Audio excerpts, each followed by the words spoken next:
Certains auteurs se posent dès leur premier long métrage comme des cinéastes sortant clairement de l'ordinaire, à un tel point que parfois ils sont vus par d'autres cinéastes, des producteurs ou même des spectateurs, comme des gens qui ne semblent pas à la hauteur du projet qu'ils veulent mettre en forme. Là-dessus, difficile de poser qu'un seul nom sur ce genre de malheureuses mésaventures de cinéma, tant il est indéniable que beaucoup trop de cinéastes se retrouvent dans cette situation, que ce soit simplement un auteur qui propose une œuvre visionnaire qui va littéralement passer à côté de la plaque pour beaucoup trop de producteurs, ou que ce soit simplement un metteur en scène recherchant de la nouveauté que l'on va snober. On pourra en citer 1000, que ce soit simplement un David Lynch, que l'on n'arrêtait pas de mettre de côté au début de sa carrière, que ce soit un Edgar Wright, que l'on continue encore de nos jours à mettre beaucoup trop de côté, ou que ce soit même simplement un projet dont on entend le nom d'un metteur en scène, et où l'on se dit que l'idée est géniale, et que la semaine plus tard, l'idée est jetée dans le fond d'un caniveau. Bref, vous voyez bien ce que je veux dire, sur le papier, le cinéma est une belle promesse que beaucoup trop de gens choisissent de mettre littéralement à la poubelle. Et le cinéaste que j'ai décidé d'aborder aujourd'hui est à la fois un de mes grands coups de cœur, mais aussi un de mes plus gros coups de gueule. Car sur le papier, ce cinéaste aurait déjà dû avoir une carrière de renom. Même aujourd'hui, devrait aligner les projets phares d'Hollywood, être l'un des metteurs en scène que tout le monde cherchera à s'arracher pour mettre aux commandes des meilleurs projets possibles et imaginables, mais ce n'est pas le cas. Un cinéaste qui, dès son deuxième long métrage, s'est posé comme un metteur en scène de génie dans la même veine qu'un David Ayer, avec une puissance dramatique et une logique de création beaucoup plus violente et noire, mais surtout qui se posait comme un cinéaste avec une vision singulière et riche du cinéma. Joe Carnahan est un génie, je n'ai pas peur de le dire, et j'en suis persuadé. C'est un génie à qui on a coupé les ailes beaucoup trop tôt. Un cinéaste visionnaire qui aurait pu apporter beaucoup plus qu'il ne le fait déjà au cinéma, un réalisateur à l'imagerie singulière et à la vision rare. Bref, un grand metteur en scène qui aurait dû se poser comme un révolutionnaire de l'imagerie cinématographique moderne, et non pas simplement un bon réalisateur de série B. Et cela, je le répète encore une fois, il était prêt à le montrer dès son deuxième long métrage de cinéma, qui est un moment extraordinaire. Un deuxième morceau de cinéma qui se voulait en un sens dans la même veine que son premier film, trop méconnu pour la majorité des spectateurs, mais qui se voulait surtout être un polar noir et hard-boiled, autour d'un flic et d'un collègue contraint de faire équipe avec, le temps d'une enquête sombre et violente amenant ces deux héros face à une horreur et un macabre tout simplement déchirant et rare. Narc est une œuvre démentielle qui, dès sa sortie, a scotché une bonne majorité des spectateurs, mais qui encore aujourd'hui semble être tombé dans une sorte d'abysse ignoré de tous, et c'est cela qui fait mal au cœur. Car si Ayer a su marquer dès son premier film en tant que réalisateur,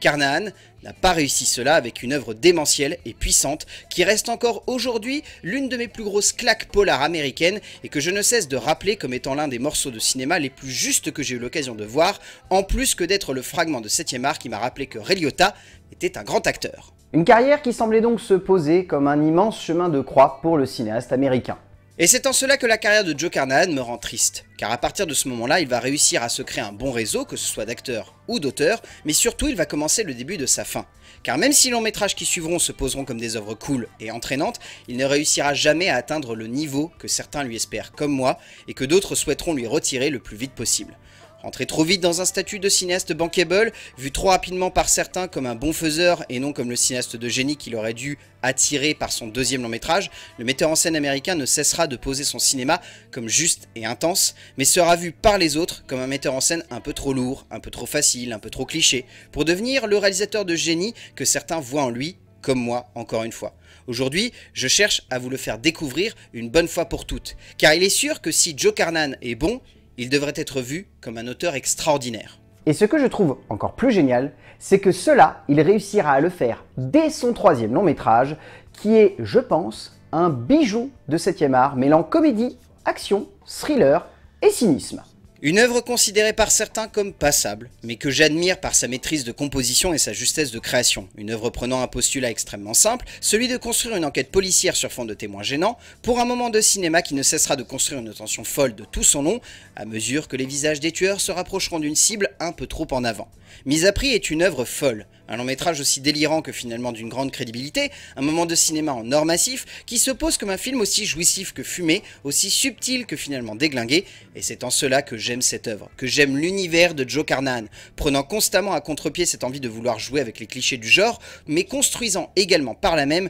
ce qui fait son identité, ses personnages, cet univers, ce besoin de constamment renouveler nos attentes pour donner lieu à un métrage renversant, délirant, fumant, rappelant simplement que le cinéaste de génie veut poser son œuvre comme un morceau unique de plaisir et d'amour, d'un cinéma ne se fermant aucune porte, mais ouvrant son envie à la création d'un univers sortant de l'ordinaire. C'est cela l'envie et la passion de Joe Carnahan, cette idée de créer un univers, de créer une imagerie et de faire en sorte qu'on soit totalement embarqué par ce qui sort de l'ordinaire. C'est malheureusement cela qui l'emportera dans une descente qui aujourd'hui ne semble toujours pas avoir de véritable possibilité de remonter, puisque dès lors, Joe Carnahan commencera à jouer avec les super productions, notamment une délirante et jouissive, mais qui le plongera dans un catalogue que certains n'envisageaient jamais comme possible, et fera donc que son cinéma sera catalogué comme ringard avant l'heure. Encore une fois, cela est triste. Car si son cinéma sonne comme venant d'une autre époque, venant d'une lointaine temporalité où les Vanishing Point et les Bring Me the Head of Alfredo Garcia marquaient les esprits et scotchaient tout le monde,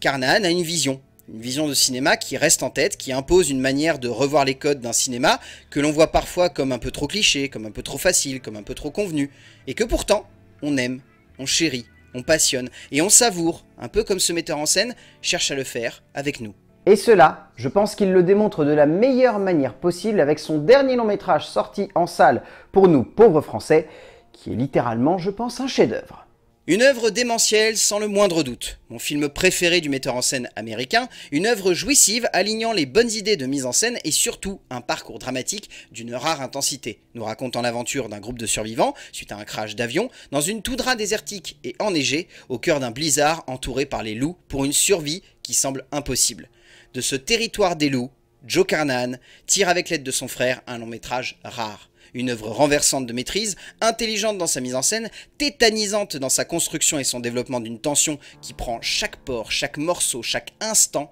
d'un moment de cinéma rare, qui se pose comme une œuvre cherchant à chacune de ces secondes à nous embarquer dans son délire. Pour un moment de cinéma dont le premier visionnage reste encore aujourd'hui l'une de mes plus belles surprises de cinéma, comme si je redécouvrais un metteur en scène et que surtout, celui-ci réussissait à me redonner envie de croire qu'un auteur peut se renouveler et constamment proposer du cinéma de qualité avec une passion profonde pour le spectateur qui va voir ses œuvres. Et depuis, malheureusement, Joe Carnahan est un grand habitué des directs ou vidéos, en tout cas dans notre pauvre contrée. Mais pour autant, on sent qu'il a toujours autant de passion et d'amour, à la fois pour les spectateurs et pour le 7e art. Comme c'est le cas aujourd'hui avec son 7e long métrage qui heureusement a tout de même le droit à une sortie en DVD et Blu-ray chez nous. Même si clairement, au vu du projet, on aurait encore une fois voulu voir cela sur une toile de cinéma. Mais la période est ce qu'elle est et ainsi, nous découvrons potentiellement le nouveau délirant projet de ce cher Joe Carnahan. Un projet qui sonne dans l'air du temps, autant influencé par les jeux vidéo qu'une certaine culture du décalage que l'on apprécie de plus en plus, pour un moment de cinéma jouant à merveille avec les attentes d'un spectateur, pour une œuvre se posant comme un objet potentiellement délirant, potentiellement jouissif, potentiellement hallucinant de maîtrise, mais là, je me pose peut-être un peu trop comme le défenseur ultime d'un cinéaste qui, je l'espère, un jour, retrouvera avec plaisir les chemins des salles pour nous livrer des films dont il sera fier et dont surtout, il prendra plaisir à nous faire partager sa vision d'un art qu'il apprécie tant. Car Joe Carnahan n'est pas seulement un grand cinéaste, et je le pense foncièrement et du plus profond de mon cœur, c'est également un grand spectateur.